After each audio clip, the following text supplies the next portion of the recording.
ICICI centre থেকে জাহাঙ্গীর। আমার হাতে মাত্র দুটি ফোন আসছে। একটা ফোনের মডেল হচ্ছে iPhone 14 Pro, আর একটা হচ্ছে iPhone 11 Pro Max। তো এই ফোনের দুটো মডেল আলাদা, কিন্তু প্রবলেম একই। তো আমি যদি একটু আপনাকে দেখানোর চেষ্টা করি আপনাদেরকে, এটা ওপেন হইতে থাক। তো এটা যেহেতু ওপেন আছে, আমরা এটা দিয়ে একটু দেখানোর চেষ্টা করব। এটা হচ্ছে ফেস আইডি ইস্যু, আর 11 Pro Max এর face ID issue. Start again, fail, start again. আমি যদি এটা দিয়ে দেখাই 11 Pro Max,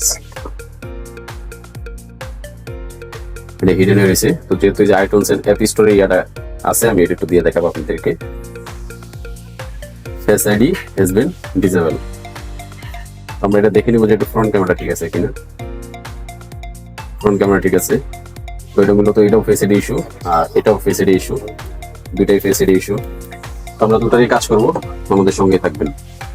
আর এটা এখন পর্যন্ত কোনো ফেস আইডি কাজ করানো হয়নি, এবং 14 প্রোটা এটা একটা জায়গায় দেখানোর পর এটা কাজ হয় না। পরে সে আমাদের ফেসবুক পেজে কথা বলে সরাসরি আমাদের শপে নিয়ে আসেন। আমরা দেখবো যে এটা কমপ্লিট হয় কিনা, কারণ যেহেতু একটা শপে দেখাইছে এর আগে, উনি এটাকে একটা শপে দেখানো হয়েছে, দেখতে পাচ্ছেন। বাট এই যে 11 Pro Max যেটা, এটা এখনো দেখানো হয়নি, এটা একবার ফ্রেশ আছে। আলহামদুলিল্লাহ আমাদের ফেসিলিটি কাজ করা শেষ। তো আমরা এখন এটাকে চেক দিব যে ফেসিলিটির কাজ কমপ্লিট হয়েছে কিনা।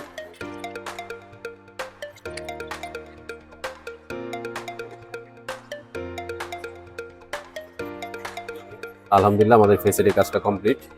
তো আপনারা যারা আইফোন ইউজার আছেন, আপনারা চাইলেই ফেসিলিটির কাজ যদি কোনো সমস্যা হয়ে থাকে, আপনাদের পানিতে পড়ে হতে পারে, হাত থেকে পড়ে গিয়ে হতে পারে, তো আপনারা চাইলে আমাদের সাথে সরাসরি যোগাযোগ করতে পারেন। আমাদের যোগাযোগ মাধ্যম ফেসবুক পেজ আইসিআইসি সেন্টার। আর যদি চান সরাসরি আমাদের শপে চলে আসবেন, তাহলে সেক্ষেত্রে আমাদের দুইটা আউটলেট আছে, একটা হচ্ছে বসুন্ধরা শপিং কমপ্লেক্স, আর একটা হচ্ছে মিরপুর 10। ধন্যবাদ আমাদের সাথে থাকার জন্য। আসসালামু আলাইকুম।